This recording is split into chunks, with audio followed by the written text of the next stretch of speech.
मैं नई नई टेक्नोलॉजी का उपयोग करता हूँ। 3D के माध्यम से जनता के बीच जाने का प्रयास करता हूँ। अगर वो मेरे सारे राउंड कोई टेक्निकल फॉल्ट नहीं आता है तो शायद मैं 1000 से ज़्यादा 1000 से ज़्यादा 3D सभाएं करूँगा।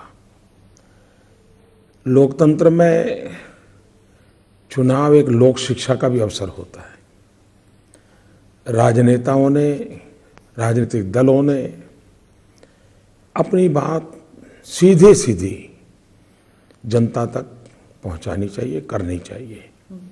मेरी कोशिश है, मैं ये कर रहा हूं।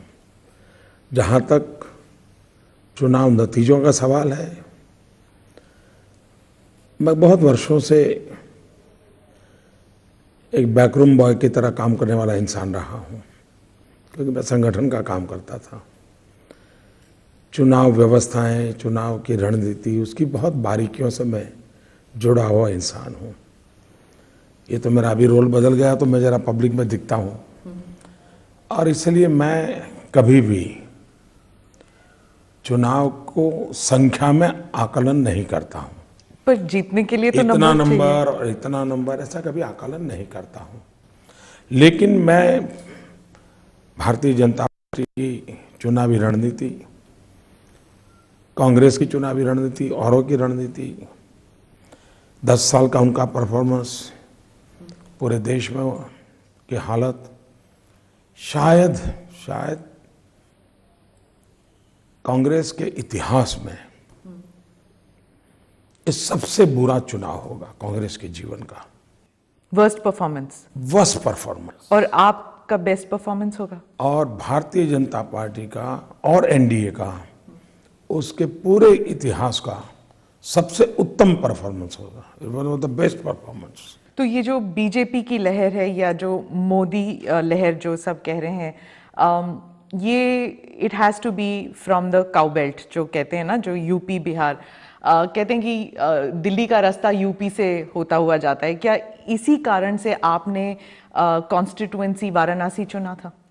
पहली बात है कि मैं लोकसभा लड़ूं या ना लड़ूं, यहाँ से लड़ूं या वहाँ से लड़ूं, एक लड़ूं या 2 लड़ूं, ये कोई निर्णय न मैंने सोचा है न मैंने किया है।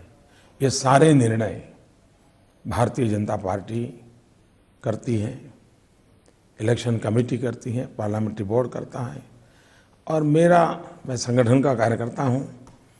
जब जिस समय जो काम दिया जाता है वो मैं करता रहता हूँ।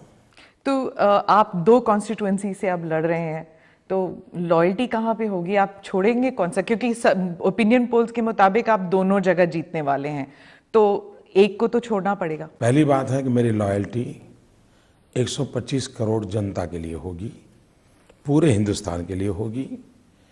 और दुनिया में कहीं हम रास्ते में जाते हैं और कोई पानी भी पिला देता है तो जीवन भर उस ऋण चुकाने की हमारी मन की इच्छा रहती है। पर गुजरात का तो ऋण आपने चुका दिया। मुझे जहां से भी प्यार मिलता है, जितना प्यार मिलता है, उसको सवाया गुण का करके वापस करना, ये मेरे संस्कार है। तो आपने गुजरात का ऋण तो चुका दिया, आपने वो संस्कार आपका तो हो गया, तो बड़ौदा वडोदरा को आप छोड़ देंगे? छोड़ना या रखना ये जनता के मिजाज पर निर्भर करेगा। अच्छा, मेरी पार्टी की रणनीति पर निर्भर करेगा। लेकिन चुनने के बाद मैं सबका रहता हूं, सबके लिए रहता हूं, और सबके लिए काम आना, इसी प्रकृति से काम करता हूं। आप प्रधानमंत्री कैंडिडेट है, तो अगर आप कह रहे हैं कि बेस्ट परफॉर्मेंस होगी, तो आप तो दिल्ली शिफ्ट हो जाएंगे, गुजरात किसके हाथ करेंगे आप? कोई न कोई भारतीय जनता पार्टी का कार्यकर्ता होगा। आपने अभी जीरो इन नहीं किया? मोदी नहीं कर सकता। भारतीय जनता पार्टी एक संगठन है, वहाँ चुने हुए विधायक हैं, वहाँ इलेक्शन कमेटी है, वहाँ पार्लियामेंट्री बोर्ड है, सेंट्रल लीडरशिप है, सब मिलकर के तय करते हैं आगे गुजरात को कैसे चलाया जाएगा। जी मैं पिछले हफ्ते वाराणसी में थी और वहाँ के लोग और ओपिनियन पोल्स भी यही कहते हैं कि मोदी जी की जीत तो निश्चित है, बस मार्जिन के बारे में बात होती है। लेकिन वहाँ वाराणसी में जो मुस्लिम समुदाय हैं उनमें थोड़ा बहुत खौफ है, डर है कि अगर मोदी जी प्रधानमंत्री बनते हैं तो जो हिंदुत्व का एजेंडा है वो आपके कार्यकर्ता उन पर ज़बरदस्ती लागू करेंगे, तो उनका फियर्स जो है वो इज इट लेजिटिमेट? पहली बात है, मैं बनारस में किसी को हराने के लिए नहीं जा रहा हूँ। किसी को हराना ये मेरा मकसद नहीं है। मैं बनारस की जनता के दिलों को जीतने के लिए जा रहा हूँ। मेरी प्राथमिकता है उनके दिलों को जीतना। और एक बार जैसे ही जाऊँगा, जैसे ही लोगों को मिलूँगा और जैसे ही वो मुझे रूबरू में जानेंगे, not through media, not through my opponents, सीधा सीधा जब मोदी को जानेंगे तो वो लोग मुझे इतना प्यार करेंगे, उतना प्यार करेंगे जितना शायद उन्होंने अब तक किसी राजनेता को नहीं किया होगा। पर आपके ओपोनेंट्स आपसे पहले वहां पहुंच गए हैं। Kejriwal ji has already reached Varanasi और वो अपने आप को एक एनार्किस्ट कहते हैं, लेकिन वहां पे वो सीधा सीधा मोदी जी पर अटैक कर रहे हैं।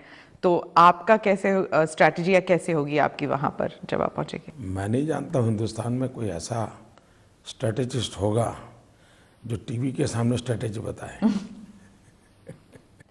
अच्छा, ठीक है। वाराणसी की जब बात करते हैं तो let's talk about Uttar Pradesh. वहाँ के जो आपकी लोकल यूनिट है वो टिकट डिस्ट्रीब्यूशन को लेकर काफ़ी नाराज़ हैं। कहते हैं कि जो एस्टैब्लिश लोग थे, मुरली मनोहर जोशी, राजनाथ सिंह, लालजी टंडन, इन सब के कॉन्स्टिट्यूंसीज बदले गए हैं और इसकी वजह से 10 सीटों में कम से कम असर पड़ने वाला है। तो क्या आप मानते हैं कि शायद गलती होगी कहीं पे इनकी टिकट डिस्ट्रीब्यूशन पर? मैं समझता हूँ ये विषय 1 महीने पुराने डिबेट का विषय था। अब तो गंगा में पानी बहुत बह चुका है। पर ये अपहिल बैटल हो गया है ना उनके लिए। ऐसा बिल्कुल नहीं है। ये जानकारी भी गलत है, एनालिसिस गलत है, अनुमान गलत है और ये घिसी पीटी कैसेट कोई बजा रहा होगा। अच्छा, तो आप कॉन्फिडेंट हैं कि यूपी में तो it's not going to get affected at all? सिर्फ उत्तर प्रदेश नहीं, पूरे हिंदुस्तान में मैं इतना कॉन्फिडेंट हूँ क्योंकि जनता का कॉन्फिडेंस मैं देख रहा हूँ। अच्छा, बहुत से लोग ये भी कह रहे हैं कि लहर की वजह या फिर यूपी में लहर की वजह ऑल्सो इज की ओल्ड गार्ड को साइडलाइन किया गया है और जो न्यू गार्ड है वो अग्रेसिव न्यू गार्ड आ गई है। मैं समझता नहीं ये गार्ड वार्ड क्या होता है। गार्ड तो शायद रेलवे में पीछे होते हैं। मेरे यहाँ तो सारे जो वरिष्ठ लोग हैं वो इंजन है जो चलाते हैं। वो अब सिर्फ गाइडिंग फैक्टर हो गए हैं। जो अडवाणी जी हो गए, मुरली मनोहर जोशी जी हो गए, ये सिर्फ गाइड रह के गए। जो असली काम जो है वो सेकंड जनरेशन लीडर्स ने टेक ओवर कर लिया है। टेक ओवर वगैरह होता नहीं है, लेकिन ये सही है कि उन्हीं के गाइडेंस में करते हैं।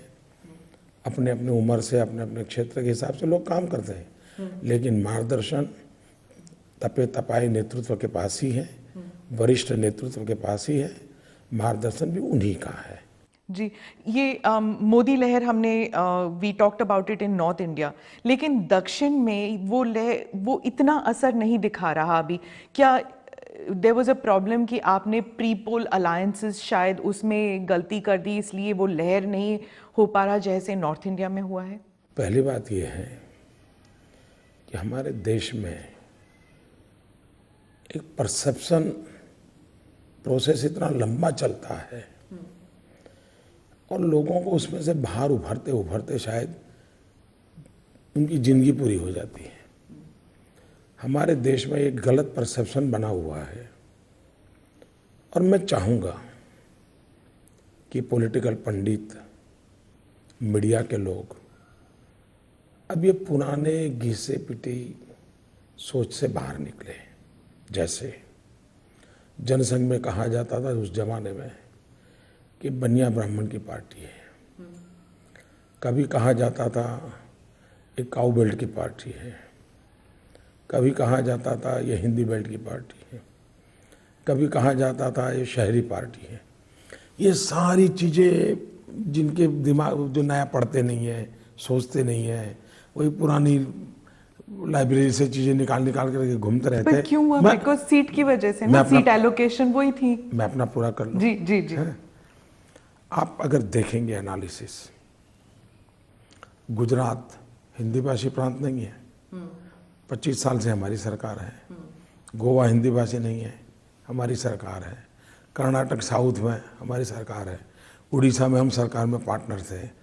तमिलनाडु आंध्र में किसी ज़माने में हम पार्टनर थे। हम तमिलनाडु में कभी पार्टनर थे। हम कश्मीर में भी थे, हम कन्याकुमारी में भी थे। तो ये एक परसेप्शन बना हुआ है, रियलिटी नहीं है। आज भारतीय जनता पार्टी गांव की पार्टी है, किसान की पार्टी है, पिछड़ों की पार्टी है। उत्तर दक्षिण पूर्व पश्चिम हिंदुस्तान के सभी चौराहे पर खड़ी हुई पार्टी है। और चुनाव में भी इन दिनों हम हर जगह पे परफॉर्म कर रहे हैं। तीसरी बात है, पहली बार हिंदुस्तान के इतिहास में प्री पोल अलायंस किसी एक दल का 25 पॉलिटिकल पार्टियों के साथ हुआ है, तो हिंदुस्तान के इतिहास में पहली घटना है। Pre poll alliance with 25 political parties, ये अनप्रेसिडेंटेड है। पर फिर आपने जयललिता के साथ क्यों नहीं प्रीपोल? ये तो सब सोच रहे थे कि ये ऑटोमेटिक प्रीपोल अलायंस है, जैसे कि पंजाब में आपने एसएडी के साथ किया, महाराष्ट्र में यू हैव शिवसेना। ये तो एवरीबडी थॉट, वो तो आपकी स्वेरिंग इन सेरेमनी तक आई थी। और अब इतनी तीखी आलोचना आप भी कर रहे हैं, वो भी कर रहे हैं। ये फिक्स्ड मैच लग रहा है मेरे को। अभी तक तीखी आलोचना नहीं हुई है जी। और लोकतंत्र में हर किसी को अपनी बात अपनी जुबान से, अपने तरीके से बताने का हक होता है। जी। भारतीय जनता पार्टी को भी है और भी पॉलिटिकल पार्टियों को है, वो अपना काम करते हैं। नहीं, बट आपके तो you had very good personal relations also with Jayalalithaa, और वो तो आपकी स्वेरिंग इन सेरेमनी जैसे मैंने कहा। फिर उनको वो कल के स्पीच पे देख लीजिए, इतनी स्ट्रांग स्पीच कि आपको हर हालत में हराना है, और आपने कहा एआईडीएम को हर हालत में हराना है।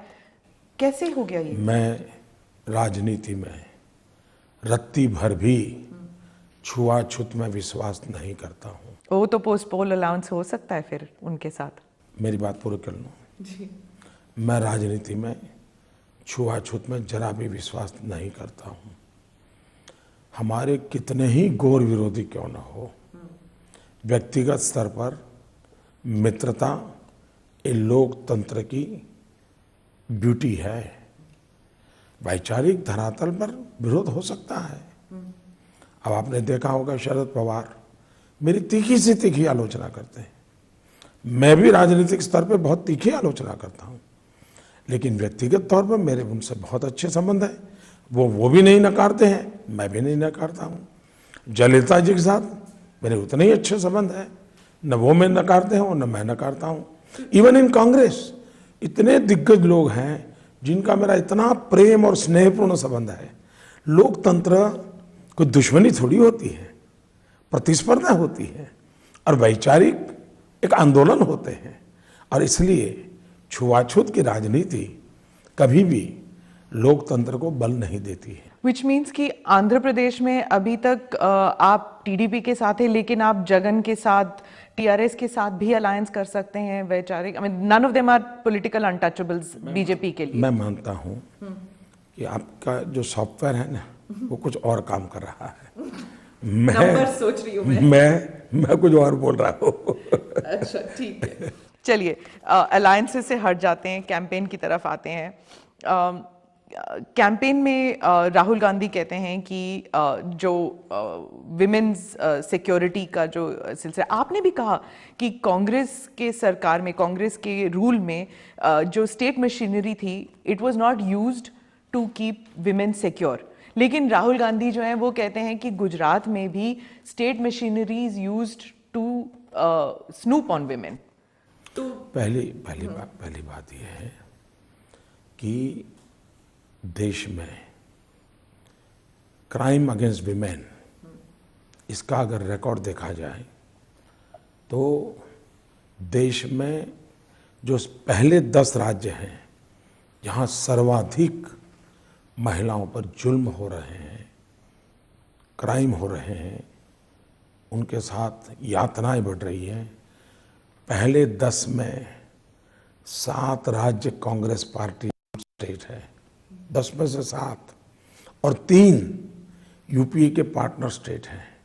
फर्स्ट 10 स्टेट में एक भी बीजेपी का राज्य नहीं है, एक भी बीजेपी के साथी दल का राज्य नहीं है।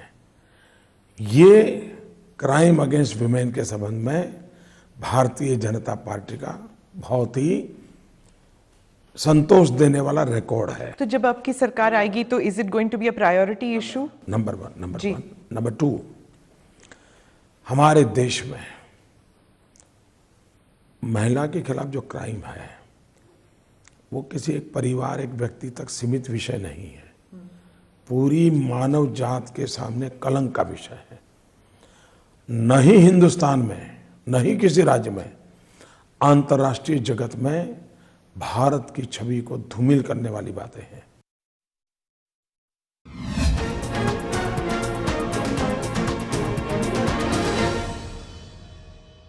हमें और अधिक संवेदनशील होने की जरूरत है। मोदी गवर्नमेंट है, उसको भी जो होने की जरूरत है।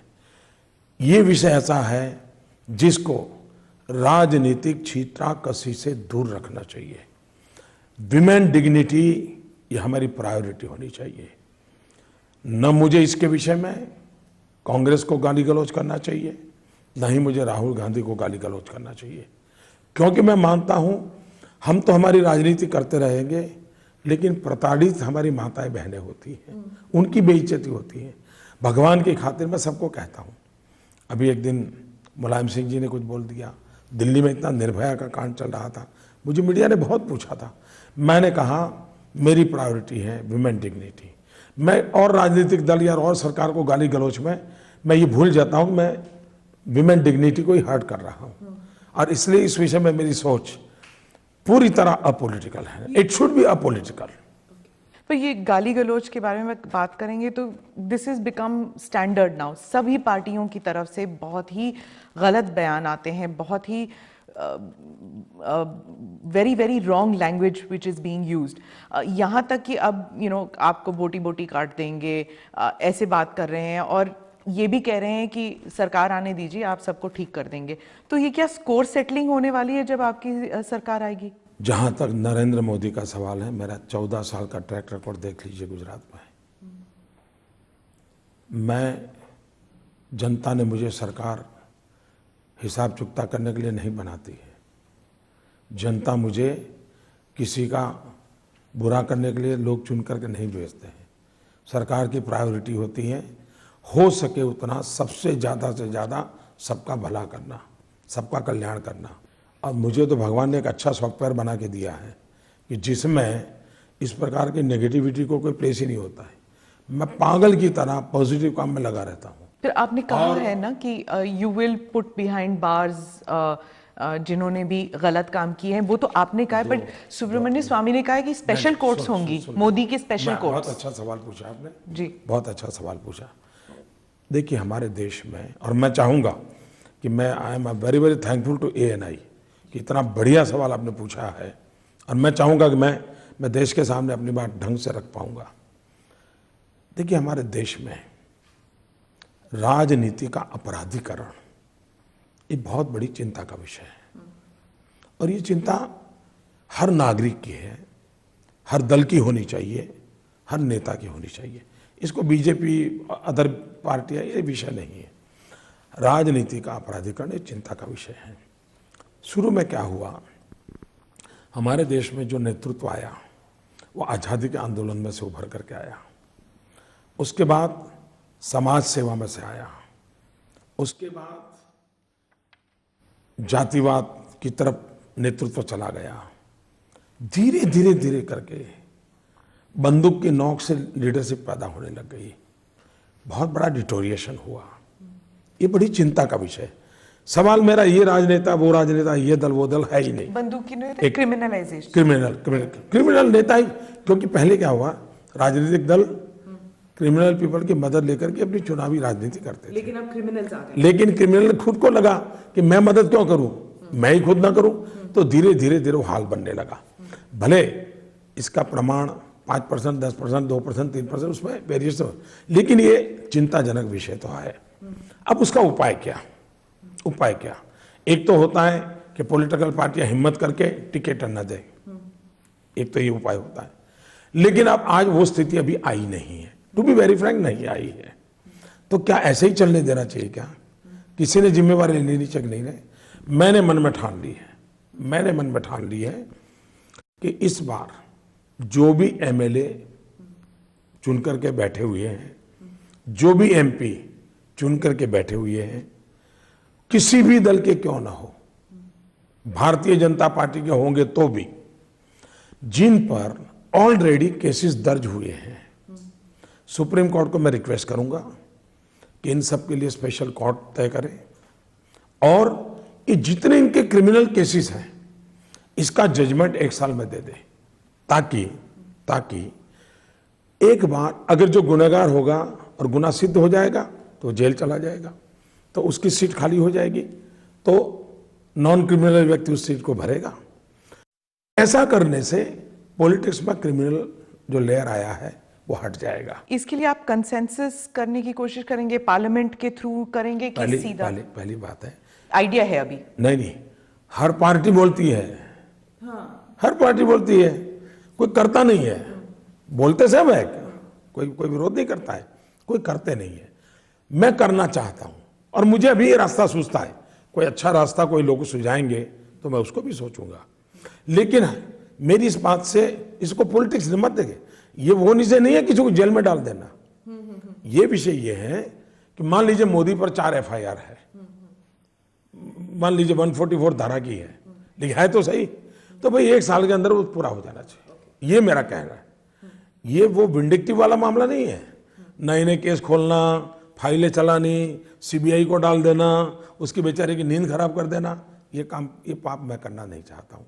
मैं चाहता हूँ भारत की इंस्टीट्यूशंस की क्रेडिबिलिटी बढ़े, संवैधानिक संस्थाओं का इज्जत बढ़े।